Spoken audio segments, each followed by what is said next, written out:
Hello guys, welcome to my YouTube channel @pharma with Anjali. आज का जो हमारा टॉपिक रहेगा वो ड्रग स्टेबिलिटी के अंडर ही रहेगा। तो ड्रग स्टेबिलिटी के चैप्टर में आज हम पढ़ेंगे physical degradation of pharmaceutical products. ठीक है, हमारे फार्मास्यूटिकल प्रोडक्ट्स की दो तरीके की डिग्रेडेशन होती है, या तो फिजिकल डिग्रेडेशन होगी या फिर केमिकल डिग्रेडेशन होगी। आज हम पहले पढ़ेंगे फिजिकल डिग्रेडेशन। फिजिकल डिग्रेडेशन का मतलब क्या होता है कि ऐसे चेंजेस, डिग्रेडेशन मतलब कुछ ना कुछ खराबी उसके अंदर आ रही है। ठीक है, तो फिजिकल डिग्रेडेशन का मतलब होता है कि उसमें फिजिकल चेंजेस आ रहे हैं, किसमें, हमारी डोसेज फॉर्म में। ठीक है, जब हमने उसको स्टोर करा तो स्टोरेज के टाइम पे उसके अंदर कुछ फिजिकल प्रॉपर्टीज में उसके चेंजेस आ गए। ठीक है, और ये भी उतना सीरियस हो सकता है जितना कि हमारा केमिकल इंस्टेबिलिटी होता है।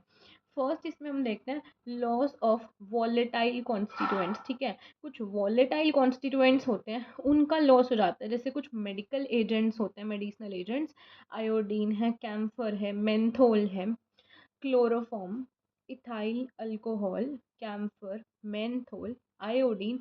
These are some medicinal agents जिनके अंदर क्या होती है, टेंडेंसी होती है कि जब हम इस तरीके के प्रोडक्ट्स को स्टोर करेंगे तो ये इवेपोरेट हो जाएंगे। ठीक है, एक सिमिलरली जैसे नाइट्रोग्लिसरीन की टैबलेट है, तो इसमें क्या होता है, क्योंकि इसमें जो मेडिकामेंट है वो वॉलेटाइल हो जाता है, उड़ जाता है, तो इसकी जो क्षमता है, पोटेंसी, वो लॉस हो जाती है।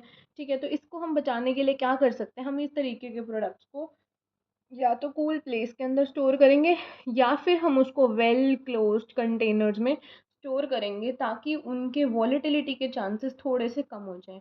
अब हम सेकंड फिजिकल डिग्रेडेशन के अंदर पॉइंट पढ़ते हैं, that is loss of water.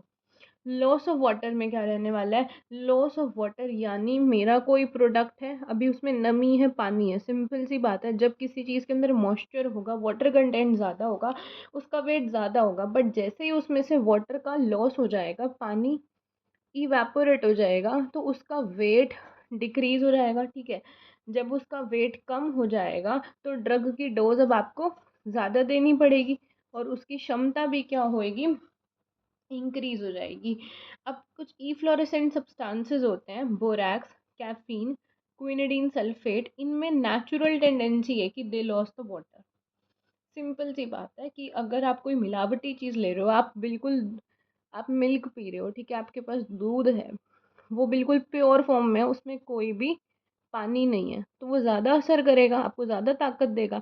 उसमें मैंने 50% वाटर मिला दी, उसमें पानी मिल गया, ठीक है, डाइल्यूट कर दिया मैंने दूध को वाटर के साथ, तो उसकी पोटेंसी कम हो जाएगी। वही बात है, अब इस मिल्क में से जब वाटर निकल गया, वो प्योर मिल्क में कन्वर्ट हो गया, जब वाटर निकल गया तो अब क्या होगा, उसका वेट कम हो जाएगा, उसकी डोज ज़्यादा लगेगी क्योंकि एकदम प्योर है, और क्षमता भी ज़्यादा होएगी, पोटेंसी ज़्यादा असर करेगा। ठीक है, सिंपल लैंग्वेज में मैंने बताया। एब्जॉर्प्शन ऑफ वाटर इसके अपोजिट है, कोई भी चीज़ पानी को अपने अंदर सोख रही है यानी उसका प्रोडक्ट का वेट बढ़ रहा है। अब पानी मिल गया यानी वो चीज़ डाइल्यूट हो गई, आपको ज़्यादा क्वांटिटी में बंदे को देनी पड़ेगी अगर असर चाहिए। डाइल्यूट हो गई प्रिपरेशन तो असर भी कम करेगी, पोटेंसी कम हो जाएगी, सिंपल लॉजिक है। कुछ डेलिक्वेसेंट सब्सटेंसेस होते हैं, like we have calcium chloride, potassium carbonate, इनमें नेचुरल टेंडेंसी रहने वाली है पानी को एब्जॉर्ब करने की।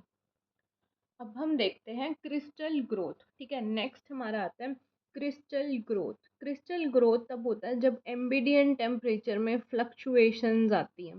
ठीक है, हम इसमें दो केस देखेंगे, सॉल्यूशंस का केस देखेंगे, सस्पेंशन का केस देखेंगे। सॉल्यूशंस के केस में क्या हुआ कि टेम्परेचर बहुत लो हो गया, तो सॉल्यूशन आपका सुपर सैचुरेट हो गया, यानी कि जब बहुत कम टेम्परेचर होता है सॉल्यूशन सुपर सैचुरेट हो जाता है, उसमें प्रेसिपिटेशन देखने को मिलती है और ड्रग का क्रिस्टल ग्रोथ हो जाता है। एग्जाम्पल 10% वेट बाय वॉल्यूम, हमारे पास कैल्शियम ग्लूकोनेट का इंजेक्शन है। ठीक है, तो इफ़ वी वांट कि ये कैल्शियम ग्लूकोनेट का इंजेक्शन क्रिस्टलाइजेशन ना करे, सो आईपी ने सजेस्ट करा कि आप इसकी जगह कैल्शियम सैक्रेट लेके चलो। ठीक है, सस्पेंशंस में क्या होता है, पार्टिकल्स जो होते हैं slowly become bigger in size and form hard cake form कर देते हैं। सस्पेंशंस में पार्टिकल्स नीचे की तरफ बैठते हैं, ठीक है, और थोड़े टाइम बाद एक हार्ड केक की फॉर्मेशन हो जाती है। तो इफ़ क्रिस्टल्स आपके इंजेक्शन में प्रेजेंट होंगे तो हाइपोडर्मिक निडली ब्लॉक हो जाएगी, ठीक है। आई ड्रॉप्स में होंगे तो ग्रिटी टेक्सचर देंगे, दरदरा बनाएगा उसके अंदर। कैसे हम इस चीज़ को रोक सकते हैं, what are the preventive measures for this crystal growth, तो वो हम देखते हैं। इसके अंदर हमें प्रोडक्ट को सुटेबल कंटेनर्स में स्टोर करना पड़ेगा जहाँ पे ये कंडीशन कम से कम हो, मतलब जहाँ टेम्परेचर फ्लक्चुएशन से ज़्यादा प्रभाव ना पड़ता हो, इस तरीके के कंटेनर्स लेंगे। प्रोडक्ट की विस्कोसिटी आप बढ़ा दो, गाढ़ापन बढ़ा दो, जिससे डिफ्यूजन, जो सॉल्यूट के मॉलिक्यूल्स इधर उधर भागकर केकिंग करते हैं, क्रिस्टल्स बनाते हैं, वही नहीं बन पाएंगे इफ़ हमारे डिस्पोजन मीडियम की विस्कोसिटी इंक्रीज हो जाएगी, तो उनकी जो मूवमेंट है वो रुक जाएगी, ठीक है। सॉल्यूट मॉलिक्यूल्स का डिफ्यूजन कम हो जाएगा। Include the surface active agent, ठीक है, ताकि वो जो क्रिस्टल्स बन रहे हैं, ये सरफेस एक्टिव एजेंट्स जाकर सरफेस पर एड्जॉर्ब हो जाएंगे, जिसकी वजह से फर्दर वो जो क्रिस्टलाइजेशन होनी थी, डिपोजिशन होनी थी ड्रग मॉलिक्यूल्स की, वो हो नहीं पाएगी। पॉलीमॉर्फिज्म चेंजेस का मतलब क्या रहता है? पॉलीमॉर्फिज्म चेंजेस को देखते हैं। पॉलीमॉर्फिज्म चेंजेस में क्या होता है कि कुछ फिजिकल केमिकल प्रॉपर्टीज में बदलाव आ रहा है, ठीक है, उसकी सॉल्युबिलिटी में आ रहा है, डिसोल्यूशन रेट में आ रहा है। एग्जाम्पल, कॉर्टिसोन एसिटेट फॉर्म 2 में था, काफ़ी सॉल्यूबल फॉर्म में प्रेजेंट होता है, सो हम इसको एक्वस सस्पेंशन की फॉर्म में फॉर्मुलेट करते हैं। ड्यूरिंग स्टोरेज ये फॉर्म 2 आपकी कन्वर्ट हो जाती है फॉर्म 4 में, जो मोर स्टेबल फॉर्म रहती है हमारी। तो इस तरीके की चेंजेस जो होते हैं, इसकी वजह से क्या होता है, इसकी कॉर्टिसोन एसिटेट का सस्पेंशन में क्या हो जाएगा, केकिंग हो जाएगी, है ना। So if we want to prevent it, we have to add, हमें सस्पेंडिंग एजेंट्स इसमें ऐड ऑन करने पड़ेंगे। जैसे मिथाइल सेल्यूलोज ऐड करा, वो क्या करेगा, विस्कोसिटी इंक्रीज कर देगा, और विस्कोसिटी बढ़ गई तो ड्रग मॉलिक्यूल्स का डिफ्यूजन वैसे ही रुक गया। जब सॉल्यूशन है, कोई डिस्पर्जन मीडियम है ये, जब ये बहुत थिक हो जाएगा, इसकी विस्कोसिटी इंक्रीज हो जाएगी, तो विस्कोसिटी बढ़ने से ड्रग के मॉलिक्यूल्स इधर उधर मूवमेंट उनकी काफ़ी स्लो डाउन हो जाएगी, ठीक है, जिसकी वजह से डिफ्यूजन रुक गई और केकिंग वाला फंडा ही रुक जाएगा। कलर चेंजेस में क्या होता है, काफ़ी एग्जांपल यहाँ दिए हैं, एड्रेनलिन का, एस्पिरिन टैबलेट का, स्कॉर्बिक का, आपको याद रखना होगा।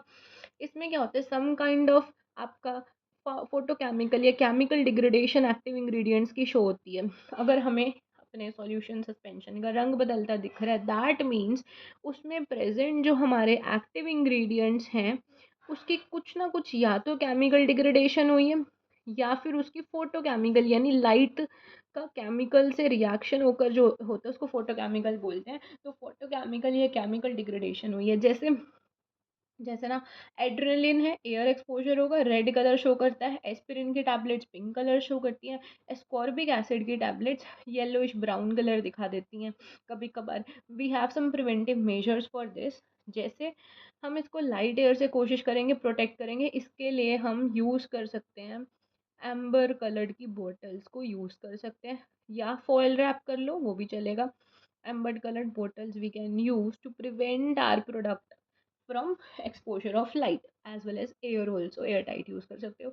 Reducing substance like dextrose we can add, UV absorb करने वाले सब्सटेंस का एग्जांपल है 2,4-डाईहाइड्रो बेंजोफिनोन वी कैन ऐड, ठीक है। तो यहाँ पे हमारा फिजिकल डिग्रेडेशन कंप्लीट होता है। अब हम बात करते हैं केमिकल डिग्रेडेशन की, ठीक है। केमिकल डिग्रेडेशन में अभी जो हम पढ़ने वाले मेजरली हाइड्रोलाइसिस और ऑक्सीडेशन के बारे में समझेंगे।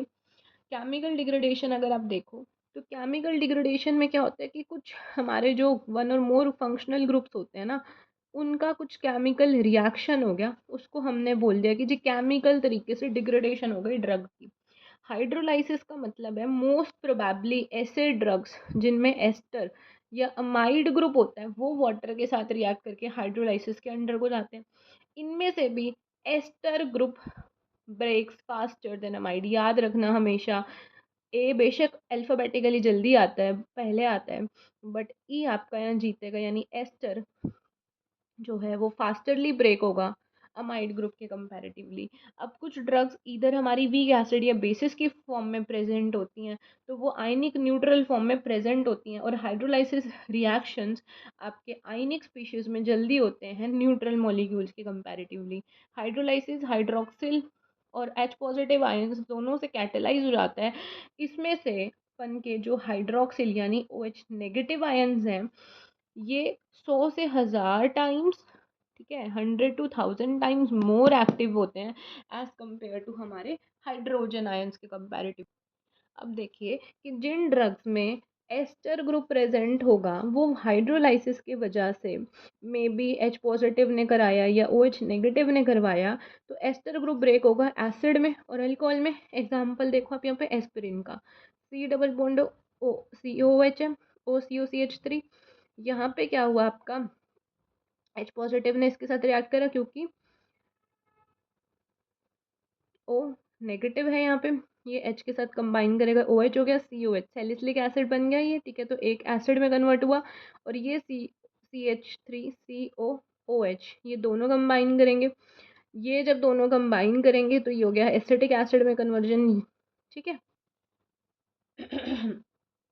प्रोटेक्शन कैसे करेंगे हम यहाँ पे, तो प्रोटेक्शन के लिए हम यहाँ पे बफर्स का यूज़ कर सकते हैं, ठीक है, क्योंकि बफर्स आपके सॉल्यूशन के पीएच को एडजस्ट करते हैं और आपकी स्टेबिलिटी बढ़ जाती है, ठीक है, और थेरेपेटिक एक्टिविटी भी बढ़ती है। जैसे पिलोकार्पिन है, अनाइनिक फॉर्म में है, ये पिलोकार्पिन हमारा अल्केलाइन पीएच पे एक्टिव है, बट भाई ठीक है मानती हूँ अल्केलाइन पीएच पर एक्टिव है, बट वो अल्केलाइन पीएच पे हमारे आईज में इरिटेशन कर रहा है, इसीलिए हम एसिडिक पीएच सेलेक्ट करके चलते हैं टू प्रिवेंट द हाइड्रोलाइसिस।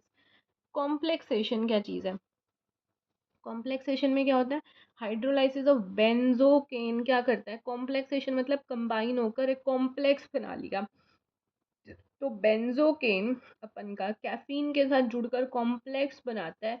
ये एक ऐसा कॉम्प्लेक्स है कि अब इससे हाइड्रोलाइसिस नहीं होगी। हम सॉल्युबिलिटी को रोक सकते हैं, सॉल्युबिलिटी को रोकना, सप्रेशन ऑफ सॉल्युबिलिटी, तो इसमें क्या होता है कि जब किसी ड्रग की सॉल्युबिलिटी कम हो जाती है, तो यानी कि उसके सॉल्यूशन फेज में ड्रग की मात्रा कंसंट्रेशन भी कम होगी, जब वो घुलेगी ड्रग कम तो उसकी कंसंट्रेशन भी कम हो जाएगी और हाइड्रोलाइसिस का रेट भी अल्टीमेटली कम हो जाएगा। हम वाटर का ही रिमूवल करवा देते हैं जी, हाइड्रोलाइसिस ही रुक गई। इसी वजह से एग्जाम्पल स्ट्रेप्टोमाइसिन हम ड्राई पाउडर फॉर्म में देते हैं इंजेक्शन के लिए, पहले से उसको वाटर में घोल के नहीं देंगे। ऑक्सीडेशन क्या चीज़ है, नाम से ही क्लियर है, ऑक्सीडेशन यानी ऑक्सीजन का यहाँ पे रोल रहने वाला है। So involves removal of electrons from the molecule, आप कह सकते हैं ऑक्सीडेशन कहलाता है कि इलेक्ट्रॉन्स रिमूव हो रहे हैं हमारे मॉलिक्यूल से, ठीक है, इलेक्ट्रॉन्स रिमूव हो रहे हैं हमारे मॉलिक्यूल से। कंपाउंड का रिएक्शन मॉलिक्यूलर ऑक्सीजन के साथ ऑटो ऑक्सीडेशन कहलाता है। हम कैसे, कुछ जनरल प्रिंसिपल्स हैं जो इस ऑक्सीडेशन प्रोसेस को गवर्न करने वाले हैं। तो इसमें हमारे पास होता है कि जैसे ट्रेस मेटल्स हैं, सबसे पहला तो एटमॉस्फेरिक ऑक्सीजन हो गया, फ्री रेडिकल्स, ट्रेस मेटल्स, इन सब की वजह से ऑक्सीडेशन होती है, H ions, O H ions, ठीक है, कुछ ऑर्गेनिक पेरोक्साइड्स भी होते हैं जो प्रोपेगेट करते हैं इसको। Now there are some drugs which basically decompose by this oxidative pathway. देखो कौन सी वो ड्रग्स हैं, ये वो ड्रग्स हैं, इन सब के नाम जितने आपको याद रहे, vitamin A B12, riboflavin, morphine, prednisolone, कुछ ऑयल्स है, arachis oil, clove oil, cinnamon oil, epinephrine, ascorbic acid. So now how we can protect this pharmaceutical product from oxidation, oxidation के लिए एंटीऑक्सीडेंट्स डाल देंगे हम, BHA BHT, ठीक है, BHA मतलब ब्यूटाइलेटेड हाइड्रोक्सिल एनिसोल, और ये रहता है टोलविन वाला, दिस इज पॉलीगैलेट, ठीक है। फिर भी इनकी फुल फॉर्म में डाउट आए तो यू कैन गूगल और कमेंट में मैं आपको बता दूंगी। Butylated hydroxy anisole and toluene. Chelating agents EDTA ये होता है हमारे पास, citric acid, tartaric acids, these basically reacts with heavy metals, ठीक है, क्योंकि और फिर ये कॉम्प्लेक्स बना लेते हैं, तो इस तरीके से ऑक्सीडेशन को हम रोक सकते हैं। कंट्रोल के लिए आप नाइट्रोजन की फ्लशिंग करा दो, वैक्यूम पैकेजिंग करा दो, ऑक्सीजन से एक्सपोजर ही रुक जाएगा। प्रॉपर पैक करो, लो टेम्परेचर पे स्टोर करो, या वी कैन से कि आप यूज़ करो reducing agent like sodium sulphide, ठीक है, या कॉन्टैक्ट अवॉइड करो, किसके साथ? मेटालिक कंटेनर्स के साथ। ट्राई टू यूज ग्लास और plastic containers and maintain the optimum pH. ठीक है। सो आज के लिए इस वीडियो में इतना ही, बाकी का हम आगे की वीडियो में कवर करेंगे। Thank you for watching. Please like share and subscribe @pharma with Anjali. कोई भी इस वीडियो में आपको कहीं भी डाउट आया हो इस टॉपिक में, you can comment, and for notes आप मुझे कमेंट कर सकते हो। आपको टेलीग्राम चैनल ज्वाइन करिए, आपको नोट्स वहाँ प्रोवाइड हो जाएंगे। Thank you so much.